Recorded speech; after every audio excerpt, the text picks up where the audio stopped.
Hello students, good morning. कैसे हैं सब लोग? आशा करते सब लोग अच्छे होंगे और खुश होंगे। तो आज मैं जो बताने वाला हूँ वो है कि मकान किराया भत्ता क्या चीज है, मकान किराया भत्ते की गणना किस प्रकार से करते हैं। तो हमारा जो इनकम टैक्स बुक है उसमें जो वेतन चैप्टर है, वेतन चैप्टर में एक टॉपिक आता है कि मकान किराया भत्ता, यानी कि मकान किराया भत्ता क्या है, उसके नियम कानून क्या है, कैसे उसकी गणना करते हैं। तो सारी बातें बताएंगे। आखिर तक बनने मेरे वीडियो में, वरना आपको पूरा समझ में नहीं आएगा। और अगर कुछ आपको डाउट होता तो कमेंट में जरूर बताइए। तो चलते देखते हैं कि अपना क्वेश्चन क्या है, किस प्रकार से दिया क्वेश्चन। तो यहाँ पे ये है कि निम्न दशाओं में वेतन शीर्षक में शामिल होने वाली किराए भत्ते की राशि की गणना कीजिए। यानी कि जो हमारा वेतन चैप्टर है, वेतन चैप्टर में जब हम वेतन से आय की गणना करते हैं किसी व्यक्ति की, तब उसमें मकान किराए भत्ते की भी गणना करना पड़ता है। मकान किराए भत्ते की गणना करना पड़ता है। उसमें क्वेश्चन दिया है कि मूल वेतन उनका 20,000 रुपये मासिक है, महंगाई वेतन मूल वेतन का 10% के बराबर दिया है, और बिक्री पर निश्चित प्रतिशत से कमीशन के 1,20,000 रुपये, मकान किराया भत्ता दिया है 5,000 रुपये मासिक, करदाता द्वारा दिया गया वास्तविक किराया 4,000 मासिक है, और जो मकान है वो मकान आगरा में स्थित है। तो इस क्वेश्चन की हम गणना करेंगे कि मकान किराया भत्ते की गणना किस प्रकार से करते हैं।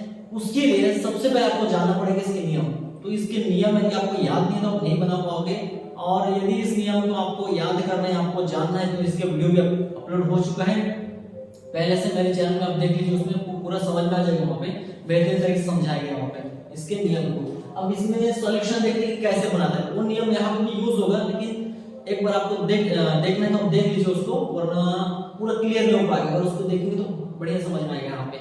तो रूल आपको पता होना चाहिए इसमें, क्योंकि इनकम टैक्स में बिना रूल के कुछ नहीं होता है। एक टॉपिक रूल का नहीं पढ़ोगे तो कुछ नहीं बनेगा आपके। तो रूल आपको पढ़ना जरूरी है। और ये अपना क्वेश्चन दिया था, इससे हमें बनाना मकान किराया भत्ता। सबसे पहले ये जान लेते हैं कि मकान किराया भत्ता होता क्या चीज है। देखिए, भत्ता का मतलब होता है, सबसे पहले भत्ता का मतलब जब मालिक के द्वारा अपने कर्मचारी को वेतन के अलावा एक्स्ट्रा कुछ सुविधा के लिए कुछ पैसा देते हैं, मतलब कुछ चीज करने के लिए पैसा देते हैं, उसी भत्ता कहलाता है। जैसे अगर उसको नाश्ता या फिर खाना खिलाना है, कुछ और करवाना है, उसके लिए अगर वो पैसा देता है कि जाओ 20 रुपए करो, नाश्ता करके आओ, तो जो पैसा दिया यहाँ पे, वो जो पैसा दिया वो भत्ता कहलाता है। यानी कि कुछ भी चीज करने के लिए वेतन के अलावा एक्स्ट्रा कुछ भी पैसा देता है तो हमारा भत्ता कहलाता है। और अगर वही चीज पैसा ना देकर के कोई सामान दे देता, वस्तु दे देता, वो चीज हमारा सुविधा में आ जाता, अनुलाभ में आ जाता है। तो अनुलाभ का किस अलग है, हम लोग अभी फिलहाल भत्ता पढ़े तो भत्ता देखते हैं यहाँ पे। भत्ता का मतलब जब मालिक द्वारा अपने कर्मचारी को वेतन के अतिरिक्त कुछ एक्स्ट्रा पैसा देते हैं, अतिरिक्त पैसा देते हैं कुछ चीज करने के लिए, वो हमारा भत्ता कहलाएगा। अब यहाँ पे जो भत्ता आता है मकान किराया भत्ता, यानी कि जब एक कर्मचारी कंपनी में काम करने जाता है, कहीं पे सेवा प्रदान करने जाता है, तो वहां पे जाकर उसको किसी जगह घर में रहना पड़ता है। तो हर जगह तो अपना घर नहीं हो सकता है, तो जब बाहर वो जाता है किसी कंपनी में काम करने के लिए, तो वहां पे कहीं पे उसको जाके मकान में रहना पड़ता है, तो किसी घर में रहना पड़ता है। तो किसी के घर में रहेगा तो रेंट तो पेमेंट करना जरूर पड़ेगा वहां पे। अब जब घर का रेंट पटाएगा तो उसका जो वेतन है, उसके वेतन में उसको नहीं पुसाएगा, तो अपने मालिक को क्या बोलेगा कि मुझे वेतन जो अपना रूम रेंट है उसको पटाने के चक्कर में जो अपना वेतन उसमें कमी आ रहा है, या ऐसा कुछ वो बताएगा कि मेरा बहुत ज्यादा खर्चा हो रहा है, मुझे नहीं पुसा रहा है, तो मालिक को ऐसा जानकारी देगा। तब मालिक उसको क्या करेगा, या फिर शुरू से ही मालिक उसको क्या करेगा, वेतन जो देगा वो देगा, 20,000 का पैकेज है, 25-30,000 का जो भी पैकेज वो देगा, लेकिन जिस घर में वो कर्मचारी रहेगा उस घर का रेंट जो भी है, उस रेंट पटाने के लिए मालिक द्वारा एक्स्ट्रा उसको पैसा देगा, वेतन कहते हैं। वेतन यदि 25,000 रुपए हर महीना है तो 25,000 उसको दिया जाएगा। उसके अलावा जो वो रूम रेंट पटा रहा है 4,000 5,000 हर महीना, वो रूम रेंट का पैसा वेतन के अलावा एक्स्ट्रा देगा मालिक। यदि उस रूम रेंट को पटाने के लिए या घर का किराया पटाने के लिए, चुकाने के लिए मालिक द्वारा एक्स्ट्रा पैसा देता है वेतन के अतिरिक्त, वही हो जाएगा मकान किराया भत्ता आपका।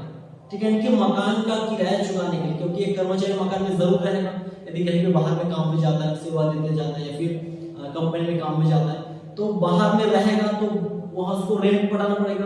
तो उस रेंट का पैसा कौन देगा, यहाँ पे मालिक देगा, कर्मचारी को अपने उसके वेतन के अतिरिक्त देगा।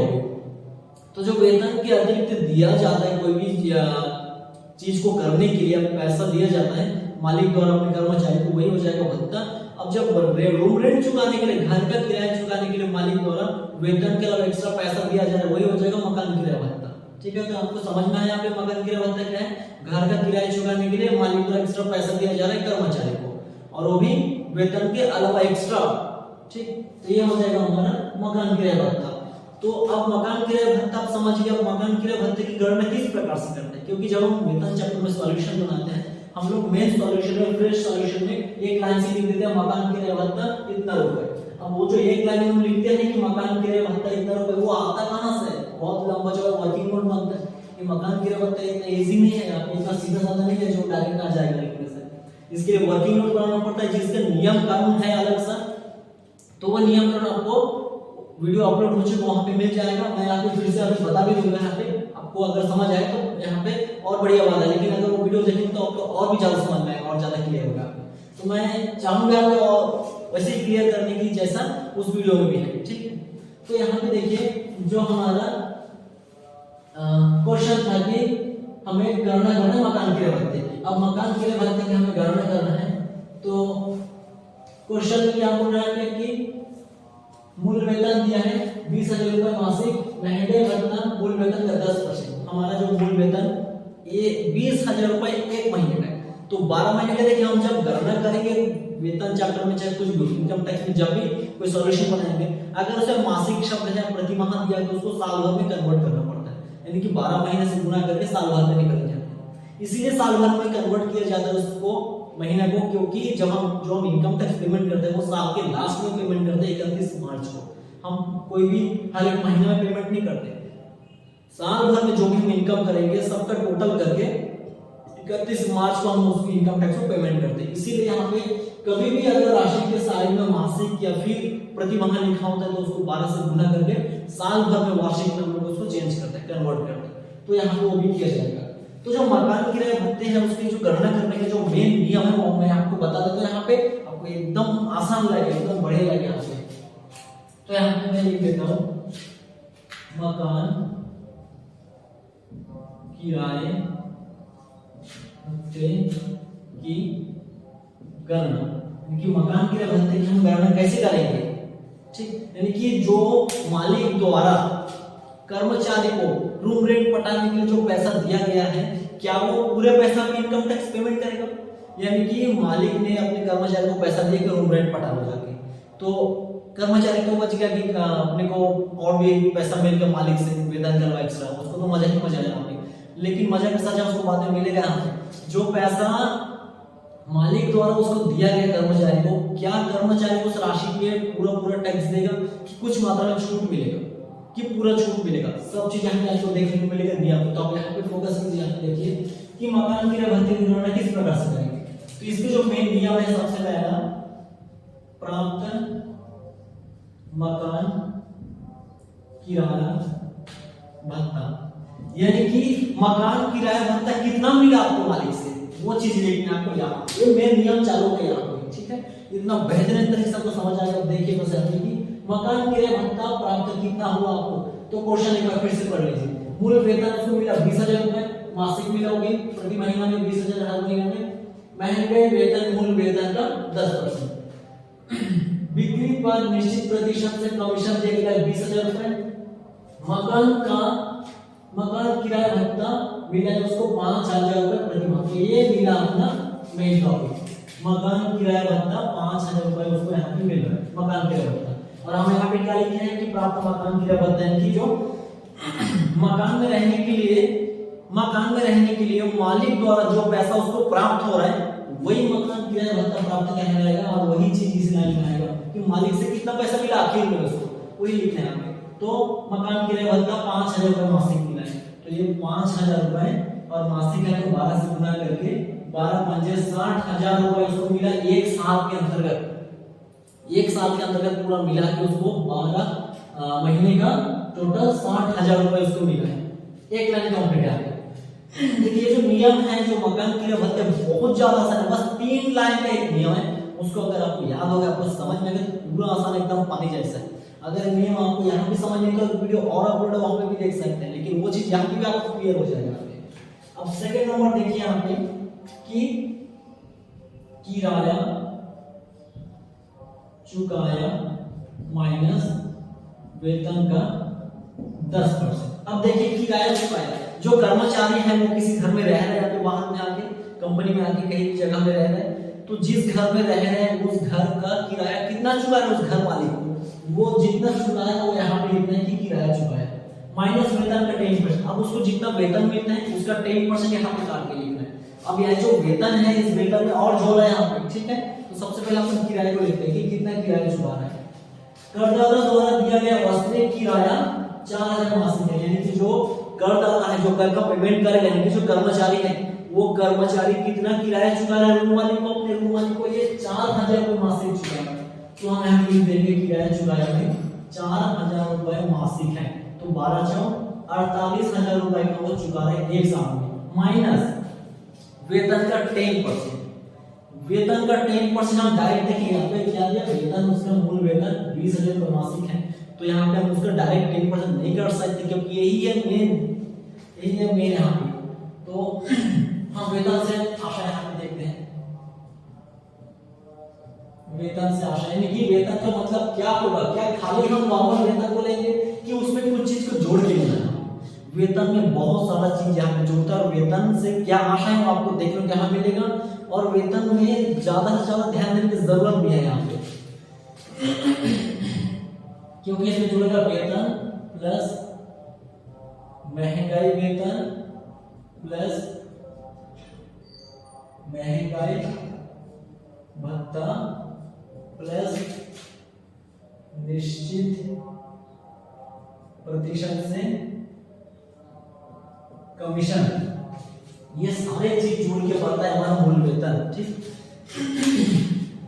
हमारा जो वेतन से आशा है, वेतन का मतलब क्या है, क्या क्या चीज जोड़ता है यहाँ पे, डायरेक्ट हमारा 20,000 यहाँ पे नहीं कर सकते हम। वेतन का 10% यही पे सबसे मेन बड़ी बात आता है, दिक्कत वाली बात यहाँ पे आता है कि वेतन में आखिर क्या क्या चीज शामिल होता है, तो 4 चीज शामिल होता है। तो सबसे पहला अपना मूल वेतन रहेगा यहाँ पे, महंगाई वेतन। अब जो महंगाई वेतन इसका मतलब क्या है, देखिए हर एक भत्ते का, हर एक अनुलाभ का वीडियो अपलोड है, पहले उसको देख लीजिए, वहां से क्लियर हो जाएगा, फिर यहाँ पे आपको और ज्यादा क्लियर होगा। वेतन जो यहाँ पे दिया 20,000 रुपए मासिक है। महंगाई वेतन, जो महंगाई वेतन यहाँ पे बोला गया है कि महंगाई वेतन मूल वेतन का 10% के बराबर, और ये जो महंगाई वेतन होता है, वेतन का एक छोटा पार्ट होता है, छोटा सा हिस्सा होता है, ये हमेशा सेवा के अनुसार होता है, सेवा के अधीन होता है, ठीक। ये हमेशा सेवा के अधीन होता है, हमेशा इसी वेतन के साथ जुड़ता है। उसके बाद महंगाई भत्ता, देखिए हर एक भत्ता, महंगाई भत्ता हो, कुछ भी भत्ता हो, सब का वीडियो अपलोड हो चुका है, उसको देख लीजिए आगे। यहाँ पे अपन सॉल्यूशन बनाएंगे, उसका डिटेल्स यहाँ पे नहीं हो पाएगा, वीडियो बहुत लंबा हो जाएगा, ठीक। तो जो महंगाई भत्ता होता है, ये महंगाई भत्ता यदि सेवा की शर्त के अनुसार होता है तो यहाँ पे मूल वेतन में जोड़ा जाता है, यानी कि जो हमारा वेतन से आशा है उसके अंतर्गत जोड़ा जाता है। और अगर ये सेवा के अंतर्गत नहीं होता है, सेवा की शर्त के अनुसार नहीं होता है, तो उसको हम नहीं जोड़ते, ये नियम है। लास्ट में निश्चित प्रतिशत से कमीशन, यदि कमीशन उस कर्मचारी को जो कमीशन मिलता है वो कमीशन किसी निश्चित प्रतिशत से, किसी दर से मिलता है, तो वही कमीशन जुड़ेगा यहाँ पे। और अगर नॉर्मल कमीशन तो वो नहीं जुड़ेगा। यहाँ पे पहचान है कमीशन में, देखिए कभी कभी क्वेश्चन में बोलता है कि उसको कमीशन मिले 10,000 रुपए, वो कमीशन यहाँ पे नहीं आएगा क्योंकि नॉर्मल कमीशन एकदम सीधा साधा सिंपल लिखा है वहां पे कमीशन। वो कमीशन जाएगा जब अपन बनाएंगे किराया संयुक्त मकान का मूल्य या कुछ और चीज बनाएंगे तब जाएगा, यानी कि अनुलाभ की गणना करेंगे तो ज्यादातर उसी में जाता है, लेकिन जब भत्ते की गणना करेंगे तब हमारा आता है निश्चित प्रतिशत कमीशन, यानी कि एक निश्चित दर से, एक निश्चित प्रतिशत से उसको कमीशन मिलता है, 5%, 10%, 2%, 3%। तो जो निश्चित दर से, निश्चित प्रतिशत से कमीशन मिलता है वो आता है यहाँ पे वेतन से आशा में, जब हम मकान किराए भत्ते की गणना करेंगे। तो ये जो वेतन है यहाँ पर, वेतन का 10% काटेंगे आगे। इस वेतन का मतलब क्या है, इस वेतन का मतलब है जिसमें मूल वेतन जुड़ेगा, मूल वेतन के साथ साथ महंगाई वेतन जुड़ेगा, महंगाई वेतन के साथ साथ महंगाई भत्ता जुड़ेगा। और ये जो महंगाई भत्ता है, ये महंगाई भत्ता जब सेवा की शर्त के अनुसार होगा तभी जुड़ेगा, वरना नहीं जुड़ेगा। और ये जो महंगाई वेतन है, ये महंगाई वेतन का एक छोटा पार्ट होता है, इसीलिए ये हमेशा सेवा के अनुसार होता है, चाहे इसके साइड में बोले या ना बोले।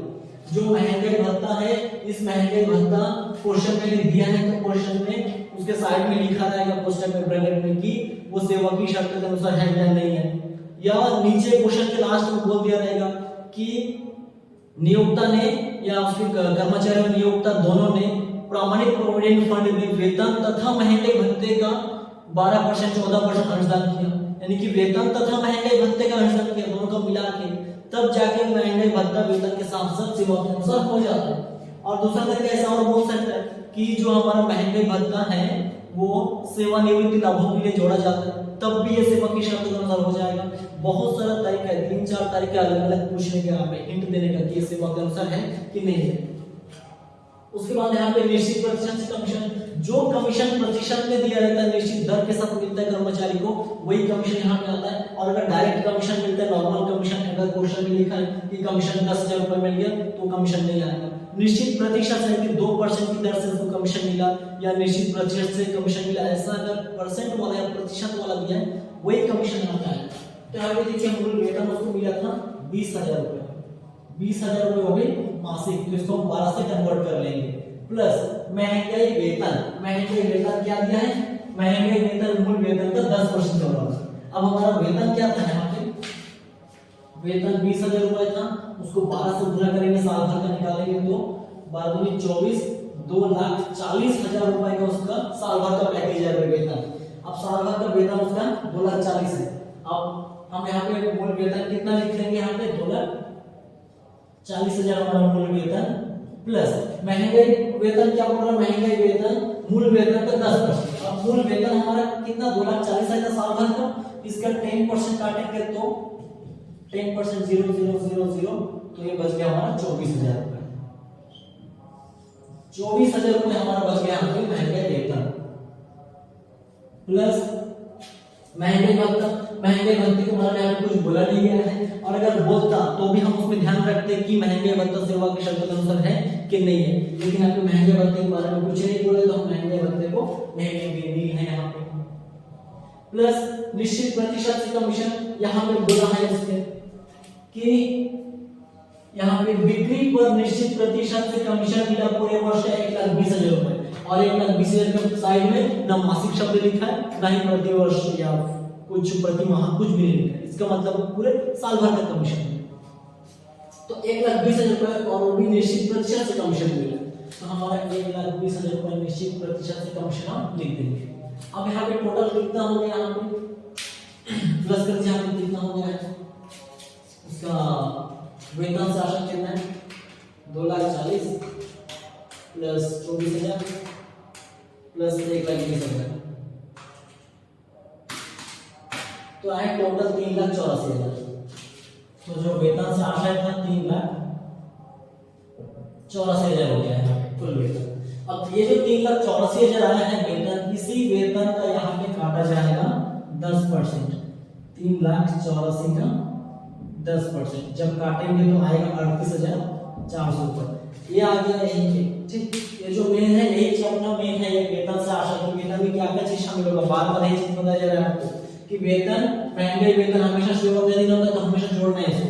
और महंगाई वेतन मूल वेतन का 10% दिया था, तो मूल वेतन एक महीने का 20,000, तो 12 महीने का 2,40,000, उसका 10% काटा तो 24,000, तो महंगाई वेतन आया 24,000, उसको यहाँ पे जोड़ना है।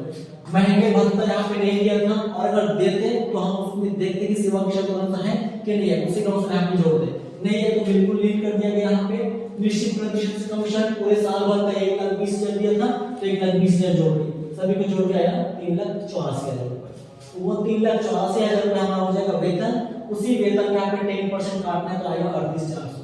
अब हमारा जो किराया चुकाया जा रहा था, कर्मचारी जो किराया चुका रहा था वो 48,000 चुका रहा था, उसमें से 38,400 रुपए का हमारा क्या हो गया, वेतन का 10% कट गया। अब दोनों को माइनस करके जो बैलेंस निकलेगा, जो अधिक निकलेगा, हम इस लाइन में लिखेंगे साइड में, क्योंकि नियम अभी तक बचा है, कंप्लीट नहीं हुआ है। 48 माइनस 38,400 तो आएगा 9,600 रुपए। इसका जो बैलेंस आएगा 9,600 रुपए आएगा, ठीक। 9,600 रुपए उसका बैलेंस आ गया। अब जो थर्ड नंबर है हमारा नियम है कि वेतन का या तो 50% या फिर 40% के बराबर लिखना है। अब हमें एक नियम और है, तीसरा नियम, कि जो हमारा वेतन होता है, कर्मचारी का जो वेतन है उसका या तो हम 50% काट के लिखते हैं यहाँ पे, या फिर 40%, ठीक है, यहाँ पे चेक करने के लिए। तो 50% हम तभी काटेंगे, जो 50% है हम तभी काटेंगे उसकी वेतन का जब शहर दिल्ली, मुंबई, चेन्नई और कोलकाता। जब दिल्ली, मुंबई, चेन्नई, कोलकाता इन 4 शहरों में से कोई भी शहर में उसको घर मिलता है रहने के लिए, अगर वो कर्मचारी मान ली दिल्ली, मुंबई, चेन्नई, कोलकाता इन 4 शहरों में से किसी भी शहर में जाता है कंपनी में काम करने के लिए और उसको वहां पे रूम रेंट में रहना पड़ता है और रूम रेंट चुकाता है और उस रूम रेंट को चुकाने के लिए अपने कंपनी के मालिक से उसको पैसा मिलता है, इनकी भत्ता मिलता है उसको, तो उस केस में उसको वेतन का 50% काटना पड़ेगा। 50% क्यों काटना है? क्योंकि वो दिल्ली, मुंबई, चेन्नई, कोलकाता इन चारों शहरों में किसी न किसी एक शहर में से है। अगर इन 4 शहर में से बाहर कोई भी शहर में से है, कानपुर, जयपुर, जयपुर, उड़ीसा कुछ भी हो, कोई दूसरा शहर हो, अगर कोई भी शहर हो तो उसके लिए अपन काटते हैं 40%। यहाँ पे अन्य शहर के लिए, अन्य शहर के लिए 40% काटते हैं। अब ये जो व्यक्ति था बोल रहा था मकान आगरा में स्थित है। अब जो आगरा है दिल्ली के आसपास कहीं भी होगा, लेकिन उस समय कोई मतलब नहीं, एकदम प्रॉपर दिल्ली बोला है कि नहीं बोला यहाँ पे, क्वेश्चन नहीं बोला यहाँ पे कि दिल्ली में स्थित है कि मुंबई में कि चेन्नई में कि कोलकाता में। दिल्ली, मुंबई, चेन्नई, कोलकाता इन 4 शहर के अलावा अगर कोई भी शहर आया तो उसमें 40% कटेगा और दिल्ली, मुंबई, चेन्नई, कोलकाता इन 4 शहर में से किसी भी शहर का नाम आया तो उसमें काटना है 50%। यहाँ पे आगरा है ना दिल्ली, ना मुंबई, ना चेन्नई, ना कोलकाता, कुछ ही नहीं आता। अगर कोई दूसरा शहर है तो उसके लिए अपन कितना काटेंगे? 40% काटेंगे वेतन का उसके। ठीक, आपको ये याद रखना है कि कौन सा शहर में कितना परसेंट। दिल्ली, मुंबई, चेन्नई, कोलकाता इन 4 शहर के लिए 50% काटते हैं और इसके अलावा कोई भी शहर है उसके लिए हमको काटेंगे 40%। तो यहाँ पे आगरा था, आगरा के लिए हम काटेंगे 40%। तो जो हमारा मूल वेतन निकला था यहाँ उसी मूल वेतन का ही काटना है आपको दोनों जगह पे। यहाँ पे वेतन का 10%, यहाँ पे वेतन का 50 से 40%। जो वेतन के यहाँ पे काटते हैं वो इसी वेतन का लेते हैं और इस वेतन की गणना करना आपको आना चाहिए। बहुत ही इंपॉर्टेंट चीज है ये टॉपिक है, ठीक है, वर्किंग नोट है ये, बहुत ही इंपॉर्टेंट चीज, क्योंकि वहां से अगर आप वेतन नहीं निकाल पाओगे तो इधर का सब चीज गलत हो जाएगा। ये तो मेन नियम है, तीन लाइन के 3 टॉपिक का भी मेन नियम है, लेकिन उसके साथ साथ ये बहुत ही ज्यादा इंपॉर्टेंट चीज है ये दवाई एक्ट में। अब जो वेतन हमारा निकला था 3,84,000 रुपए का, उसका काटेंगे यहाँ पे 40%। क्यों काटेंगे 40%? क्योंकि शहर आगरा में स्थित है। अब इसका 3,84,000 का काटेंगे 40% तो आएगा 1,53,600, 1,53,600 रुपए। अब यहाँ पे देखना पड़ेगा कि जो हम 3 लाइन यहाँ पे लिखे नियम कि प्राप्त मकान किराया भत्ता 5,000 रुपए 1 महीने का मिला था, 12 महीने का टोटल 60,000, साल भर का 60,000 उसको भत्ता मिला है। सेकंड नंबर पे किराया चुकाया है और माइनस वेतन का 10%। किराया चुकाया 1 महीने का 4,000 चुकाया तो 12 महीने का 48,000 चुका रहा है यहाँ पे, माइनस वेतन का 10%। अब वेतन था हमारा 3,84,000, कहां से आया? इस वर्किंग नोट से आया यहाँ से। तो 3,84,000 गुना 10% आया 38,400, 48,000 माइनस 38,400 आ जाएगा 9,600 रुपए का बैलेंस। आप इन दोनों को माइनस कर देंगे। फिर वेतन का या तो 40% या फिर 50% या फिर अपना 40%, दोनों में से कोई एक काटना। 50% तभी कटेगा जब दिल्ली, मुंबई, चेन्नई, कोलकाता इन 4 शहर में से कोई भी होगा तो। नहीं है, कौन है? आगरा है यहाँ पे, तो आगरा के लिए 40% कटेगा। जो हमारे यहाँ पे वेतन निकला था उसी वेतन के यहाँ पे कटेगा 3,84,000 का 40% तो आएगा 1,53,600। अब हमें देखना है कि तीनों में जो हमारा तीनों कंडीशन था, तीनों ऑपरेशन था, ये तीनों कंडीशन में कौन सा यहाँ पे कम है, किसका अमाउंट सबसे ज्यादा कम है? 60,000, 9,600 और 1,53,600। इसमें सबसे कम किसका अमाउंट है? इसमें सबसे ज्यादा जो कम है वो 9,600 कम है, तो यही हो जाएगा करमुक्त, करमुक्त राशि या करमुक्त मकान किराया भत्ता। यानी कि उसको जो 5,000 रुपए मिला था यहाँ पे, एक महीने का 5,000 मिला था और 12 महीने का 60,000 उसको भत्ता मिला था, तो 60,000 पूरा कर नहीं होगा, पूरे 60,000 में उसको टैक्स नहीं देना है। इसमें से 9,600 उसका करमुक्त हो जाएगा, उसका टैक्स भी हो जाएगा, उसको बच जाएगा पैसा होता है। उसके बाद जो बचेगा उसमें उसको टैक्स भरना पड़ेगा। तो अब करमुक्त कितना हो गया? तो यहाँ पे आप लिख दीजिए आपने कि करमुक्त राशि बराबर 9,600 रुपए। और दूसरा क्या करना है कि करोगे राशि बराबर क्या होगा? फिर करोगे राशि बराबर प्राप्त मकान किराया भत्ता प्राप्त मकान किराया भत्ता माइनस करमुक्त राशि, प्राप्त मकान किराया भत्ता कितना मिला था? प्राप्त मकान किराया भत्ता 5000 12 महीने का 60000 रुपए मिला था। तो ये प्राप्त मकान किराया भत्ता उसको 60000 रुपए पूरे साल भर में मिला था। इसमें से करमुक्त राशि कितना करमुक्त हो गया, कितना उसको छूट मिल गया? 9600 छूट मिला। क्यों छूट मिला? क्योंकि इन तीनों में से सबसे कम वही था, तीनों में से सबसे कम राशि उसी का था, तो ये हो जाएगा करमुक्त। तो ये माइनस हो गया 9600 करमुक्त हो गया। अब कितना बचेगा? 60000 में 9600 करमुक्त हो गया है, 60000 माइनस 9600 तो बचेगा उसका 50,400 रुपए। यही जो आंसर आ जाएगा ये हो जाएगा कर रुपया मकान किराया भत्ता, मकान किराया भत्ता की राशि, कर रुपया मकान किराया भत्ते की राशि हमारा 50,400 है। ये हमारा पूरा वर्किंग नोट रहेगा। जब हम मेन सॉल्यूशन बनाएंगे, फ्रेश सॉल्यूशन बनाएंगे, तब एक ही लाइन क्या हमें लिखना है इसे कि मकान किराया भत्ता 50,400 रुपए। इतना बस हमें लिखना है एक लाइन के मकान किराया भत्ता 50,400 रुपए। लेकिन बात आता है कि 50,400 आया कहां से? ये पूरे वर्किंग नोट से आया, लास्ट में 50,400। ठीक, एक लाइन उतना सा लिख लीजिए, पूरा वर्किंग नोट इतना सारा कुछ झेलना पड़ेगा वहां पे, तो इनकम टैक्स इतना भारी चीज है।